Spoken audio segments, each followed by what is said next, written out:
Yo, yo, yo, yo, yo. Hey guys, it's ransibling here. Today I'm playing some Team of Fortress 2. Today I'm going to be playing as the medic with the worst loadouts ever, episode 7. Nearly at the end, guys. Nearly. Medic's a support class, and we're going to be using the loadout suggested by you guys, the most requested loadout by far, which consists of the Overdose, the Quick Fix, and the Vita-saw. To be honest, I love the Overdose. I use it as my default syringe gun, but the other two are pretty situational. And as a combo, these weapons don't really exactly go well together. Because you've got the Quick Fix, which is a medigun, which, however, you can't overheal your targets. As targets, I mean teammates. So yeah, no overhealing teammates. But however, this was recently added to the game, actually, just last year, I believe.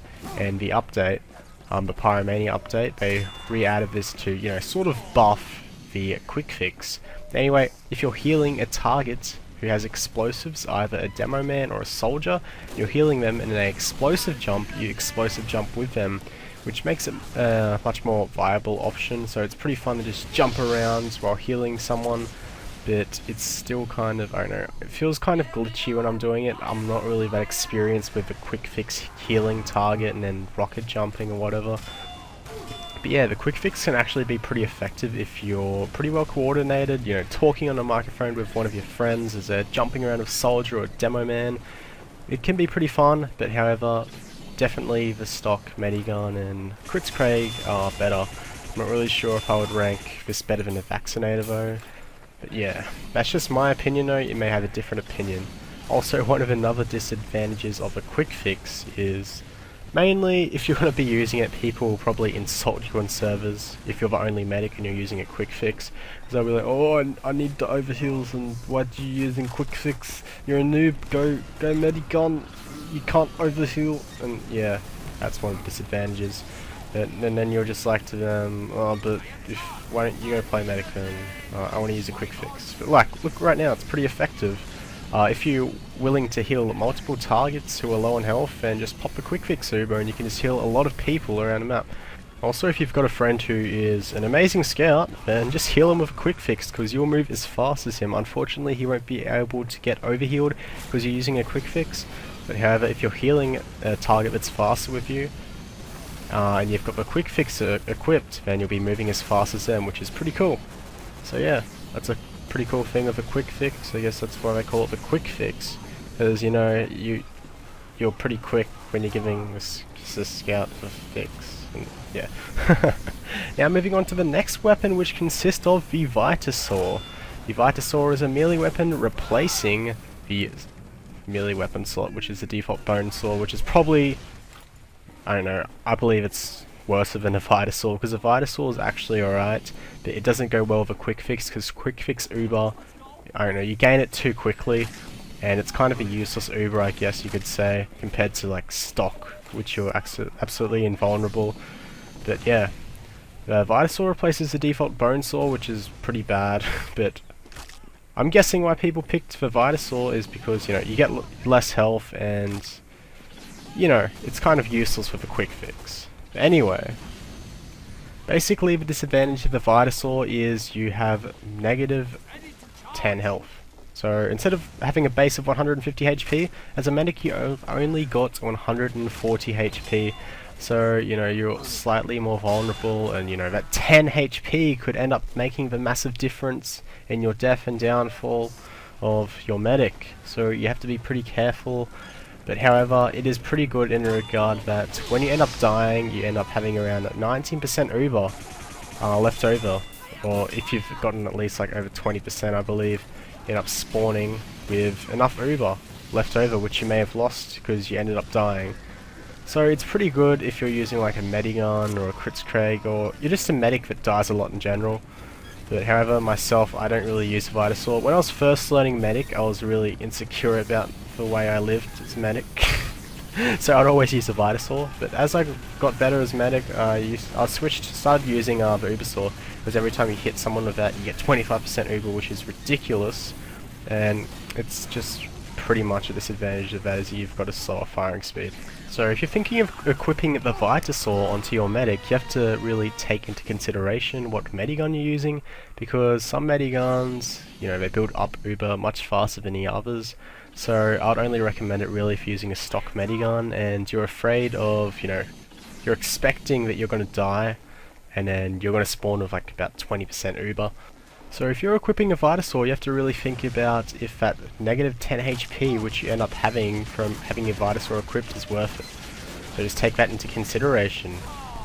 And now for the final weapon, which is the Overdose, which replaces the needle gun.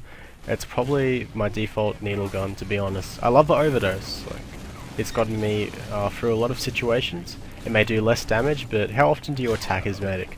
And the needle gun is pretty OP to begin with. You're doing like 10 damage per bullet.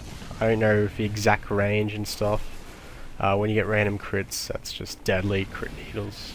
And you've got like 40. So if you get all your shots with the default syringe gun, you're gonna do 400 damage.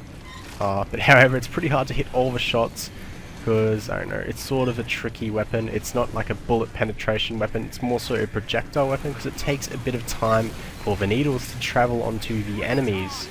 And it's sort of on an angle, so you sort of have to aim a bit higher when shooting your needles. But I've gone offensive medic enough to sort of, I don't know, I like the Overdose. It's a great weapon in my opinion. I don't know why you guys voted it to be the worst, but oh well, I can understand why you guys voted it to be the worst, because it just does less damage than the default syringe gun. But in my opinion, it's pretty good. But yeah, the main disadvantage of it is just basically doing negative 10% damage. The advantages are you move slightly faster. I'm not sure if I'm using the right percentages, so sorry if I ended up getting it wrong. But yeah, the good thing about the Overdose is if you have a pocket that ends up dying, you're like pocketing a soldier or something, and then he ends up dying, then you just switch to the Overdose to run away. And trust me, that 10% extra movement speed actually makes a difference. It does for me anyway, it might not for you. But yeah, that's just my personal interpretation of the Overdose. In my opinion, the minus 10% damage that you end up doing with the Overdose, it's really not that big of a deal because, I don't know, the needle gun is also, you know, it's just basically a good weapon overall. But yeah, as you can see, I'm playing with the Oculus Rift mode because it's just a lot easier to play medic with this mode on. That's just my opinion though. If you want, comment down below and I'll do a tutorial on how to set the Oculus Rift mode onto specific classes, because I use it, as I mentioned in my other video, for only Scout and Medic. So if you guys are interested in that, then just leave a comment down below and I may do a tutorial, depends on how requested it is. If not, then oh, bad luck. Well, I've pretty much gone through all of the basics of this video, so now let's just talk about that update which happened in TF2. It was pretty, I don't know, ordinary update, but we haven't seen anything since last year and Christmas. So it's just good news that they're still updating Team Fortress 2, which is an awesome game. Anyway, basically they just added robot version of existing hats in Team Fortress 2. So they added all these reskins, but the good thing about this update is it was all about community. Like all of the hats that were added were made by, you know, community item makers and hat makers, all of that stuff. So it's pretty interesting. I bought a couple of robo keys and stuff and just did some unboxing. As you can see, some guy just found some robo crates.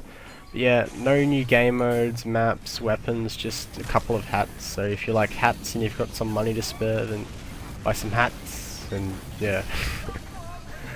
I pretty much touched on everything I want to talk about in this video. Hope you guys enjoyed this worst loadout ever, episode 7, the medic. Now I'm moving on to episode 8 next week. We're going to be playing as the Sniper, my worst class. I've been trying to practice Sniper. I don't know, I just can't headshot. So leave a worst Sniper loadout down below. This loadout will actually be the hardest one ever for me to take. Like the Soldier, Rocket Jumper, Demo, Sticky Jumper actually wasn't that hard because I've got pretty good experience with those classes. They're my two best classes probably. Anyway, leave some loadouts down below next week as we take on the Sniper. Also, tell me if you want a tutorial on how to do the Oculus Rift to specific classes in Team Fortress 2. Thanks for watching, guys. See you next time. Peace!